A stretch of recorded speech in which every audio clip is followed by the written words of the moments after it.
Bienvenido a esta clase, la séptima clase en esta serie de las clases de Romanos. Hoy nos toca Romanos 2, del 1 al 11, y voy a comenzar leyendo el texto. Romanos 2, comenzando en el versículo 1. Por lo cual eres inexcusable, oh hombre, quien quiera que seas tú que juzgas, pues en lo que juzgas a otro, te condenas a ti mismo, porque tú que juzgas haces lo mismo. Mas sabemos que el juicio de Dios contra los que practican tales cosas es según verdad. ¿Y piensas esto, hombre, tú que juzgas a los que tal hacen y haces lo mismo, que tú escaparás del juicio de Dios? ¿O menosprecias las riquezas de su benignidad, paciencia y longanimidad, ignorando que su benignidad te guía al arrepentimiento? Pero por tu dureza y por tu corazón no arrepentido, atesoras para ti mismo ira para el día de la ira y de la revelación del justo juicio de Dios. Versículo 6. El cual pagará a cada uno conforme a sus obras. Vida eterna a los que, perseverando en bien hacer, buscan gloria y honra e inmortalidad. Pero ira y enojo a los que son contenciosos y no obedecen a la verdad, sino que obedecen a la injusticia. Tribulación y angustia sobre todo ser humano que hace lo malo, el judío primeramente y también el griego, pero gloria y honra y paz a todo el que hace lo bueno, al judío primeramente y también al griego, porque no hay acepción de personas para con Dios. La pregunta delante de nosotros en esta clase es, ¿qué clase de persona o qué tipo de persona describe Pablo aquí? Es decir, ¿quién es la persona aquí que necesita el Evangelio? En el capítulo 1, Pablo se dirige a un tipo específico de persona y demuestra claramente que esa persona está condenada ante Dios y enfrentará la ira de Dios.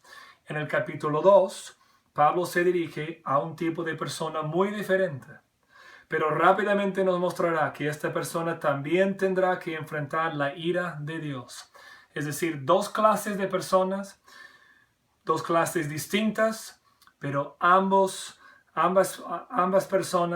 clases de personas enfrentarán la ira de Dios en el día de la ira, en el día del juicio justo de Dios. Ahora, la pregunta es, ¿qué distingue a estos dos tipos de personas? En el capítulo 1 podemos resumir o poner como título a esta clase de persona el malo.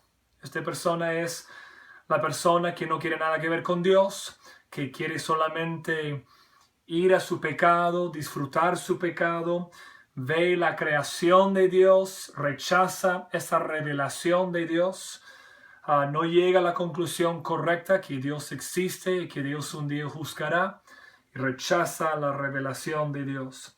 En el capítulo 2, la persona que Pablo describe aquí es la persona que se autojustifica. Es el autojustificado. Otra manera de describirlo es que en el capítulo 1 encontramos al secularista, a la persona que es ateo en un sentido, que no cree en la existencia de Dios, no vive como que no existe, el secularista. Entonces, si en el capítulo 1 encontramos al secularista, en el capítulo 2 encontramos al moralista, el secularista y el moralista. Entonces, la pregunta, ¿qué tienen estos dos tipos de personas en común? Es decir, de hecho son personas distintas. Y Pablo los describe así.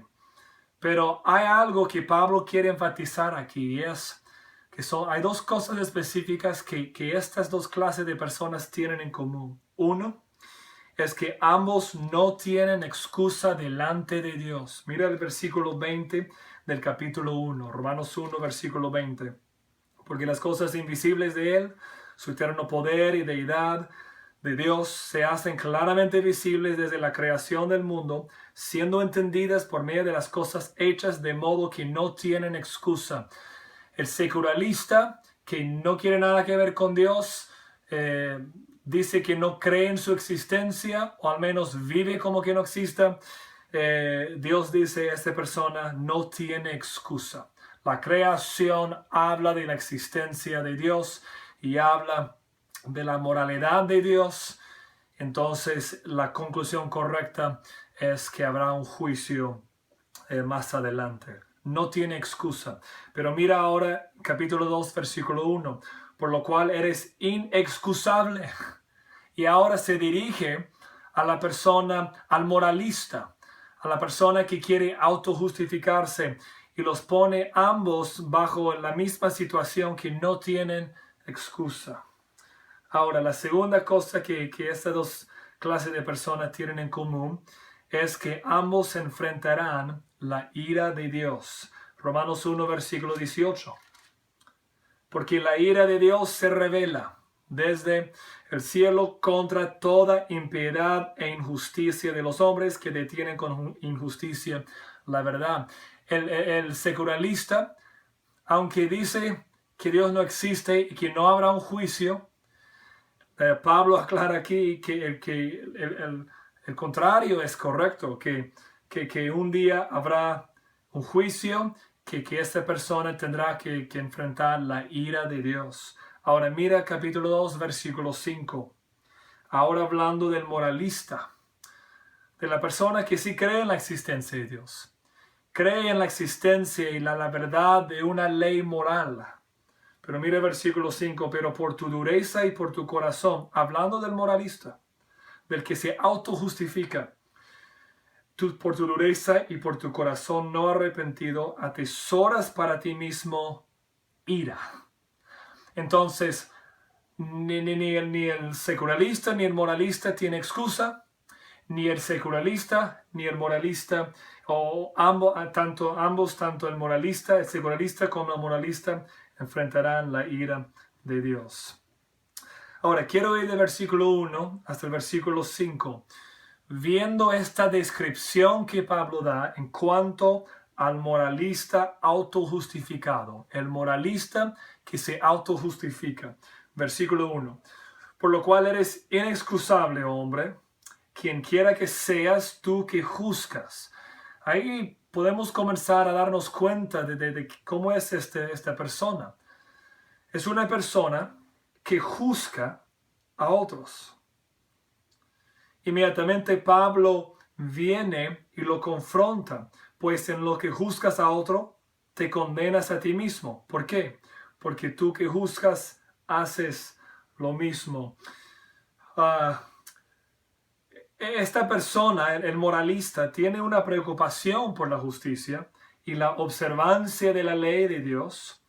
Lo sabemos porque está juzgando mucho a los demás, usando la ley moral, quizás en este caso un judío, la ley de Dios. Sin embargo, debido a su propia hipocresía, al juzgar a los demás, está formando un caso contra sí mismo, porque practica las mismas cosas. Mira, así es la vida de un moralista, así funciona. Es el hábito, lo expreso así, es el hábito de poner un estándar alto para los demás y un estándar bajo para sí mismo. Perdón. Ponemos la tendencia humana de poner para otros un estándar alto y para mí mismo un estándar bajo. El teólogo John Stott lo expresa de esta manera. Pablo pone a la luz en estos versículos una extraña flaqueza humana, a saber, nuestra tendencia a ser críticos de los demás, pero no de nosotros mismos. Y si tú miras bien tu propio corazón y tu propia práctica, somos rápidos para juzgar a otros y muy lentos para juzgarnos a nosotros mismos cuando surgen los mismos pecados, las mismas tentaciones en nosotros mismos. Mire el versículo 2. Mas sabemos que el juicio de Dios contra los que practican tales cosas es según verdad. Pablo está formando el caso contra el moralista.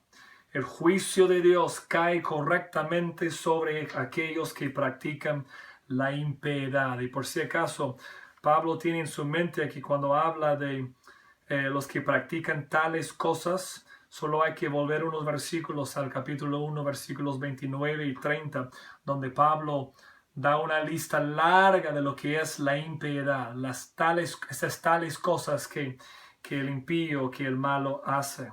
Versículo 3.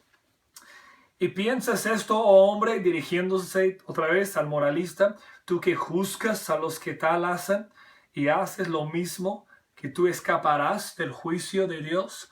Pablo, dirigiéndose al moralista, hace esta pregunta: ¿supones que escaparás del juicio de Dios? Estás practicando las mismas cosas. Versículo 4. ¿O menosprecias las riquezas de su benignidad, paciencia y longanimidad, ignorando que su benignidad te guía al arrepentimiento? Aquí llegamos a algo muy interesante. Aquí vemos cómo es que un moralista encuentra su autojustificación. Y lo vemos en dos maneras. En los versículos anteriores, 1 y 2, vemos que el moralista, su primera herramienta en cuanto a su autojustificación es de bajar el estándar para sí mismo. Levanta el estándar para otros, comienza a condenar, a juzgar a otros, pero cuando ya viene para sí mismo, baja el estándar. De esa manera encuentra una manera de autojustificarse. Y que eso debe ser una confrontación para nosotros, porque es nuestra tendencia también. Hay tendencias moralistas en nosotros. Pero mira, aquí en el versículo 4 hay otra manera en que el moralista encuentra esa autojustificación. Y aquí en el versículo 4 vemos que lo hace apelando a la bondad y la paciencia de Dios, sin el acompañamiento necesario del arrepentimiento. La paciencia y la amabilidad de Dios, el hecho de que no derrama su ira sobre nosotros de inmediato, tiene un propósito principal. Esa paciencia, ese esperar, tiene un propósito, y es para darnos espacio, tiempo para arrepentirnos. No pretende darnos una excusa para seguir pecando. Ahora mira el versículo 5. Pero por tu dureza y por tu corazón no arrepentido, atesoras para ti mismo ira. La paciencia de Dios tiene el fin de producir en nosotros, de darnos un espacio, un tiempo para arrepentirnos. Pero si no nos arrepentimos, si simplemente seguimos pecando, seguimos autojustificándonos, condenando a los demás, pero haciendo excusa para nosotros mismos, estamos atesorando. Ese término normalmente se usa para la acumulación de bienes, de riquezas. Y aquí la acumulación es de la ira de Dios contra nosotros. Atesoras para ti mismo ira para el día de la ira y de la revelación del justo juicio de Dios. Es decir, el moralista, al igual que la persona impía, tiene un corazón duro e impenitente. Está acumulando ira para sí mismo. Esta ira de Dios se revelará en el día futuro de la ira de Dios. Ahora, en el versículo 5, Pablo declara un hecho, que el justo juicio de Dios, ese es su término, su frase, el justo juicio de Dios, será revelado en el futuro día de la ira. Y en los versículos 6 al 11, Él nos hablará sobre ese tema, el justo juicio de Dios. Y ahí vamos ahora con lo que resta de nuestro tiempo en esta clase. Versículo 6. Y ten en tu mente el tema, lo que Pablo va a tratar en estos versículos. El justo juicio de Dios. Versículo 6. El cual pagará el justo juicio de Dios a cada uno conforme a sus obras. Aquí hay un principio inflexible con respecto al justo juicio de Dios. Es un principio inflexible. Así es Dios, Así funciona su mundo. Dios pagará a cada persona según sus obras. Es por eso que Pablo en Gálatas 6 puede decir que Dios no puede ser burlado, pues todo lo que el hombre sembrare, ese también segará. Es un principio inflexible. Dios pagará a cada persona según sus obras. Ahora, seamos claros aquí. Y yo no quiero que tengas ninguna confusión en tu mente aquí. Pablo no está hablando de la salvación todavía. Él no está hablando aquí acerca de la justificación solo por la fe. Él ha declarado aquella verdad, la justificación por fe, en el capítulo 1, versículo 17. Pero no va a volver a tomar ese tema para desplegarlo hasta el capítulo 3, versículo 21. Es decir, entre 1.17 y 3.21, Pablo está construyendo, edificando un caso, explicando un caso, formando un caso en contra de todo ser humano. Está hablando, dirigiéndose a la pecaminosidad de toda la humanidad. Él ya ha demostrado que el secularista impío en el capítulo 1 no tiene excusa y enfrentará la ira de Dios. Ahora él está mostrando cómo el moralista autojustificado también es condenado y también tendrá que enfrentar el justo juicio de Dios. Entonces, él nos contará cómo funciona el justo juicio de Dios. Quiero ser claro, no está hablando de la salvación todavía.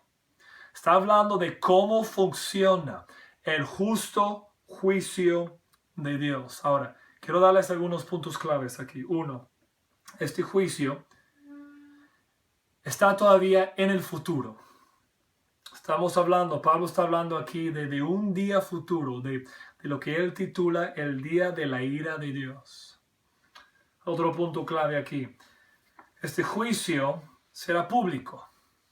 Es decir, es el día en que Dios va a juzgar al mundo. Otro punto aquí. Entonces, es decir, como es futuro y es algo público, ¿cómo será ese día? ¿Qué va a pasar ese día? Será un momento en la historia de Dios en el que se revelará la verdadera naturaleza de nuestros corazones. Es decir, ¿quién eres tú en tu ser? Se va a revelar ese día.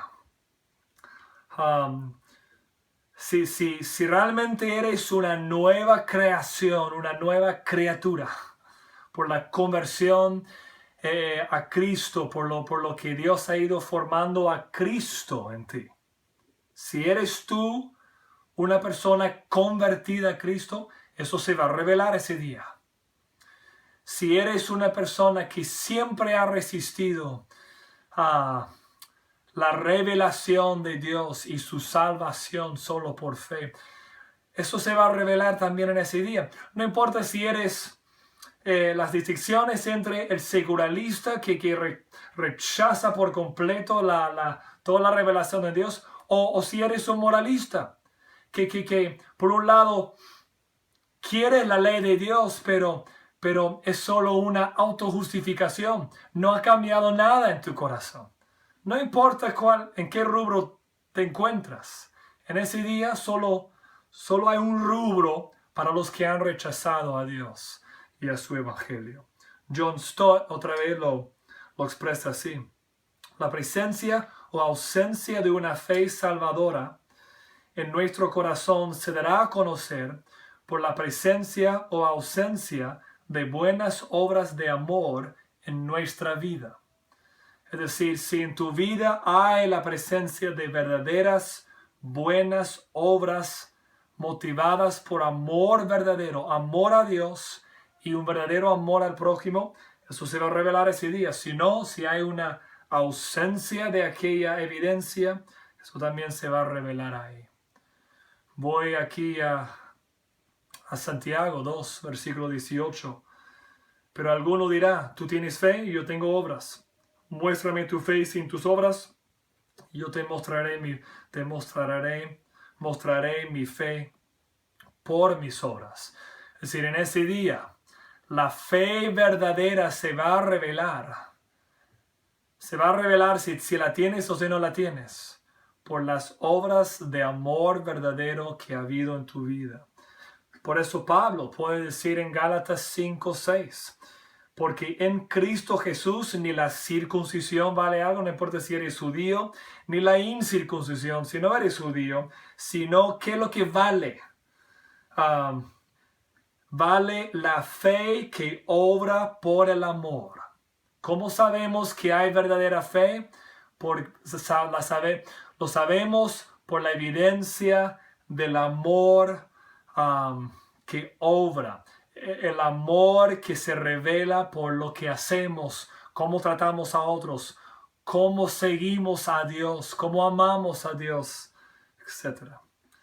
Ahora, en los versículos 7 al 10, Pablo mostrará cómo funciona esto y lo hará al contrastar los dos destinos de la humanidad. Versículo 7. Y me gusta la manera en que la Reina Valera ordena las frases, pone el fin o el tema principal ahí en la primera parte de cada versículo aquí. Versículo 7, vida eterna. Es decir, ¿cuáles son los dos destinos de la humanidad para unos? Vida eterna, versículo 7. Versículo 8, para otros, ira y enojo. Si los dos destinos son uno, la vida eterna y el otro destino es la ira y el enojo de Dios. Versículo 7. Vida eterna a los que, perseverando en bien hacer, buscan gloria y honra e inmortalidad. Esto es, la vida eterna es para aquellos que persistentemente hacen el bien y buscan la gloria, el honor y la inmortalidad de la vida eterna. Mira, Pablo no está enseñando, quiero volver a decirlo, no está enseñando una salvación por obras aquí. No está hablando de la salvación aquí. Está hablando de los dos destinos de todos los seres humanos, de lo que se va a revelar en el día de la ira de Dios. Estas personas, los que pasan a la vida eterna, los que buscan el bien, hacen el bien, buscan la gloria, el honor y la inmortalidad de la vida eterna, los que buscan esa vida, la vida que dura, que es eterna, son aquellas personas que demuestran su fe de esta manera. Demuestran su fe buscando aquella gloria, aquella vida que hay en Dios por medio de Jesucristo. Por ejemplo, son como Abraham, en que muestran, que buscan, y aquí estoy citando Hebreos 11, versículo 10, que buscan una ciudad que tiene fundamentos, cuyo arquitecto y constructor es Dios. Es decir, ¿cómo sabemos que Abraham tuvo fe? Porque buscó aquella ciudad que tiene fundamentos, cuyo arquitecto y constructor es Dios. Mostró su fe por sus obras. A eso se dirige Pablo aquí.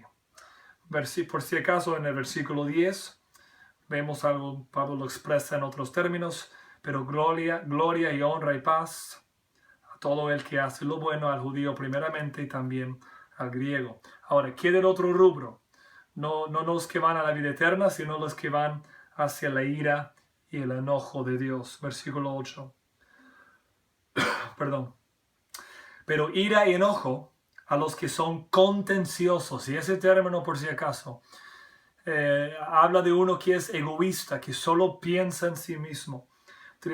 Ira y enojo a los que son contenciosos, egoístas, y no obedecen a la verdad, sino que obedecen a la injusticia. Lo repite en el versículo 9 en otros términos: tribulación y angustia, ira, enojo, tribulación, angustia, sobre todo ser humano que hace lo malo, el judío primeramente y también el griego. Aquellos que son contenciosos, literalmente egoístas, y no obedecen a la verdad, sino que obedecen a la injusticia. ¿Cuál es su fin eterno, su destino eterno? Es la ira y el enojo de rechazo de Dios, el infierno y la eternidad fuera, lejos de la presencia del Dios bueno y amoroso, el Dios que salva. Ahora, Pablo termina esta sección mostrándonos algo muy importante. Y es algo que está aquí repitiendo y repitiendo con un fin muy importante. Es que Dios no muestra parcialidad. Todos somos pecadores. Y Dios no favorece ni a uno ni a otro por ser judío, por ser inteligente, por ser de nivel económico más alto. Nada. 2 veces repite Pablo esa frase en el versículo 9 y versículo 10. Al judío primeramente y también al griego. Es decir, Dios, la ira de Dios está sobre todos los moralistas. No importa quiénes son, judíos, moralistas, ok. Griegos, moralistas, ya. Ira, enojo. Enfrentarán a la ira y el enojo de Dios igual. Creo que lo dice también en el versículo 9. Al judío primeramente y también al griego. 2 veces repitiéndolo para resumirlo en el versículo 11. Porque no hay acepción de personas para con Dios. Lo expreso aquí, así. Todos nosotros merecemos la ira de Dios. Pero quiero que recuerdes que hay una justicia de Dios revelada que Dios da a los que creen. Esta enseñanza sobre la ira y el juicio de Dios es absolutamente necesaria para que podamos comprender cuál sea la anchura, la longitud, la profundidad y la altura del amor de Dios, quien salva a los que se arrepientan y crean. Aquí vemos que la ira de Dios está sobre todos los que rechazan a Dios, los que rechazan su revelación, pero Pablo está formando un argumento y no importa quién eres, judío, gentil, no importa, al que ve la realidad de su situación de siendo pecador delante de Dios y gira y pide y ruega a Dios su misericordia, encontrará la salvación que Pablo menciona en Romanos 1:17, en 16, el poder de Dios para salvación a todo aquel que cree. Esa justicia, Romanos 1:17, que será contado a nosotros. Así que esta enseñanza sobre la ira de Dios es clave, porque forma la base para que podamos decir con Pablo que grande es el amor de Dios, que Él vino y nos rescató, nos salvó por su pura gracia. Espero que esa verdad forme en ti una profunda humildad delante de Dios y un profundo aprecio por la misericordia y la gracia de Dios. Que Dios te bendiga, que tengas una semana llena de su gracia.